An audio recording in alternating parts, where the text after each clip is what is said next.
Olá, galera! Sejam bem-vindos. No vídeo de hoje vamos falar sobre capitalismo. Ele teve origem na Europa nos séculos 13 e 14. Houve, com o capitalismo, o renascimento urbano e comercial, bem como o surgimento da burguesia, desenvolvendo o comércio e demais atividades financeiras. A partir do século XV, com as grandes navegações, expandiu-se para a Ásia, África, América e Oceania. A seguir, nós tivemos a primeira fase do capitalismo, que foi conhecido como capitalismo comercial ou pré-capitalismo. Correspondeu ao período das grandes navegações e do colonialismo. Países da Europa Ocidental, como Portugal, Espanha, França, Inglaterra e Holanda, fizeram colônias na América, buscaram a expansão comercial, financiadas por instituições e monarquias absolutistas. As monarquias apoiavam o comércio seguindo a doutrina mercantilista, com alguns aspectos importantes, como forte intervenção do Estado na economia. A riqueza do país era medida pelo acúmulo de metais preciosos, que foi chamado de metalismo. A balança comercial tinha que ser favorável, ou seja, aumentar o número de exportações e diminuir as importações. Havia também o conceito de protecionismo, estabelecido pelo Pacto Colonial, no qual as colônias só poderiam fazer comércio com a metrópole ou com os países que fossem autorizados pela própria metrópole. Houve também a acumulação primitiva de capitais. Esse capital acumulado financiou a primeira revolução industrial. Agora, vamos para a segunda fase do capitalismo, que foi conhecido como capitalismo industrial. Um aspecto importante desse período foi a utilização do artesanato e da manufatura. A Revolução Industrial, ela já ocorreu na segunda metade do século XVIII. Antes, a atividade produtiva era caracterizada pelo artesanato e pela manufatura. Novas fontes de energia, como a máquina a vapor, movida a carvão, multiplicaram a produtividade. A revolução nos meios de transporte, com a criação do trem e do barco a vapor, também representaram um grande avanço. Nessa etapa do capitalismo, desenvolveu-se a divisão entre capital e trabalho. Os meios de produção, como fábricas, comércios, propriedades rurais e até mesmo a propriedade privada, já se concentrava nas mãos da classe que ficou denominada de burguesia, enquanto a maioria da população possuía apenas a força de trabalho, que seria vendida em troca de um salário. A produção industrial foi a maior fonte de lucro e o trabalho assalariado se tornou a relação do capitalismo. Quem recebia salário consumia produtos que ajudava a fabricar. Houve então o desenvolvimento do conceito da mais-valia, idealizado pelo filósofo Karl Marx. Esse conceito, explicando em aspectos gerais, era o conceito de que o empregado produz mais lucro para o patrão do que o salário que lhe é pago. O trabalho não pago ao operário é transformado em lucro pelo proprietário dos meios de produção.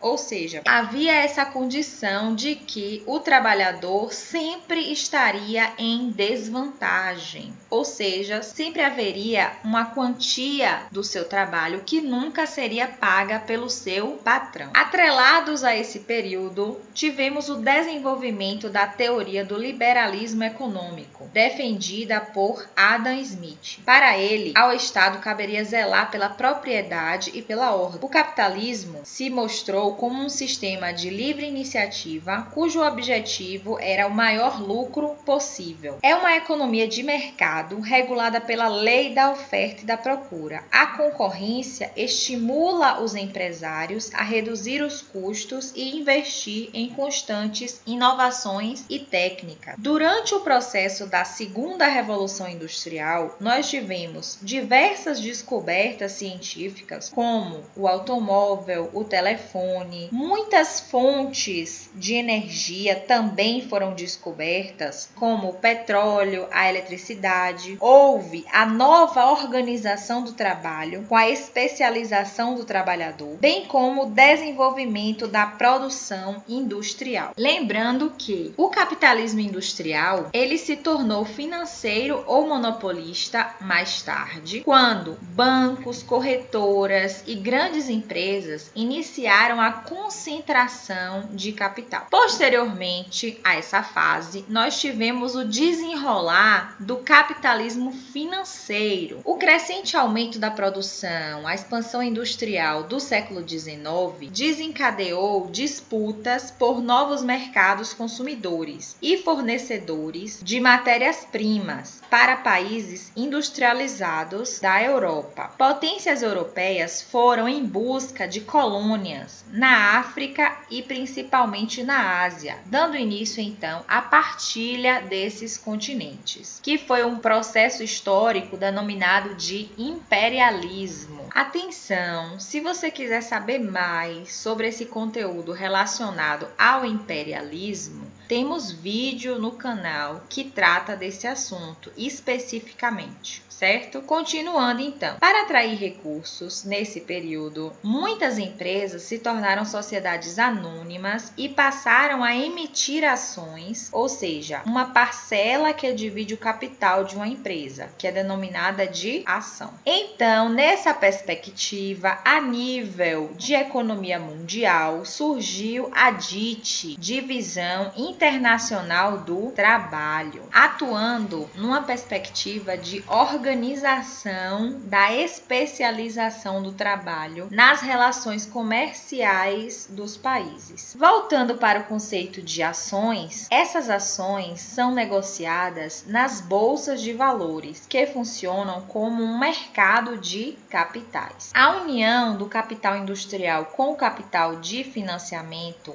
que é bancário, originou o capital financeiro. A partir de fusões de empresas e acordos entre bancos e indústrias, surgiram grandes corporações que passaram a controlar o mercado, surgindo então o conceito de monopólio, quando uma empresa domina a oferta de determinado produto ou serviço. Posteriormente, surgiu o conceito de oligopólio, um grupo de empresas que vai dominar o mercado de determinado produto ou serviço. Surgiram também nesse período grandes conglomerados que faziam trusts, que era quando empresas se unem para controlar os mercados e, por fim, a livre concorrência. Podem ser trusts horizontais, quando as empresas possuem o mesmo ramo de produção. Temos também os trusts verticais, quando as empresas que dominam todo o processo de produção, desde a matéria-prima até o produto final. O Estado passou a intervir na economia porque a liberdade excessiva resultou na crise de 1929, com a quebra da Bolsa de Valores de Nova York. Nessa perspectiva de crise, o Estado começa a reforçar o papel de empresário como,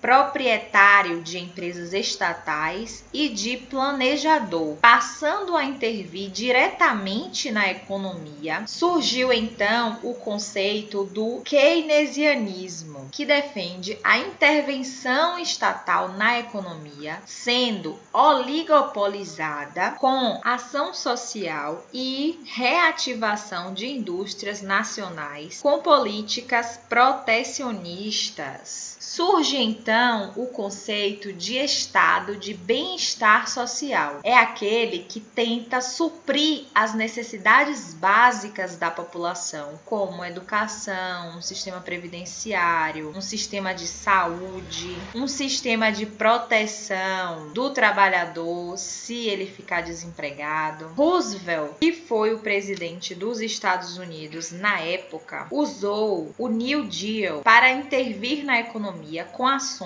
como geração de empregos em obras públicas, criação do seguro-desemprego, controle dos preços dos produtos. Novas nações independentes na África, na Ásia e na América fizeram parte dos países desenvolvidos chamados de Terceiro Mundo, com exceção para os Estados Unidos e o Canadá. A DIT, Divisão Internacional do Trabalho, então foi restabelecida e renovada, estabelecendo a relação entre países desenvolvidos e subdesenvolvidos não industrializados, ou seja, aqueles que seriam os fornecedores de matérias-primas. Empresas transnacionais começaram a abrir unidades em países subdesenvolvidos para se beneficiar com menores custos de mão de obra, matéria-prima. Aconteceu no Brasil, no México, na Argentina, bem como na Coreia do Sul. A nova DIT estabeleceu então um fluxo de mercadorias e de capital de ambos os lados. Em meados do século XX, surgiram os conglomerados, que são administrados por uma holding. A holding é uma empresa criada para administrar outras empresas que diversificaram a produção para dominar a oferta de determinados produtos ou serviços. A partir daí, nós vamos para a fase do capitalismo informacional. Foram utilizados novos produtos e novos serviços. Um desses, por exemplo, nós temos computadores e tecnologias que permitiram o armazenamento de dados e a transmissão da informação tornou possível a reestruturação do modo de produção capitalista, fazendo com que o sistema entrasse na era informacional, chamada então de Terceira Revolução Industrial, surgindo a chamada Sociedade da Informação, parte de uma economia global devido a novas tecnologias de comunicação e transporte, bem como atividades de produção e distribuição da informação, na importante produção de riqueza e melhoria da qualidade de vida da sociedade. Nessa mesma perspectiva do capitalismo informacional, surgiu a nova divisão internacional do trabalho, dividindo os países em determinados critérios, como produtores de alto valor, que correspondem a centros industriais de alta tecnologia, como por exemplo,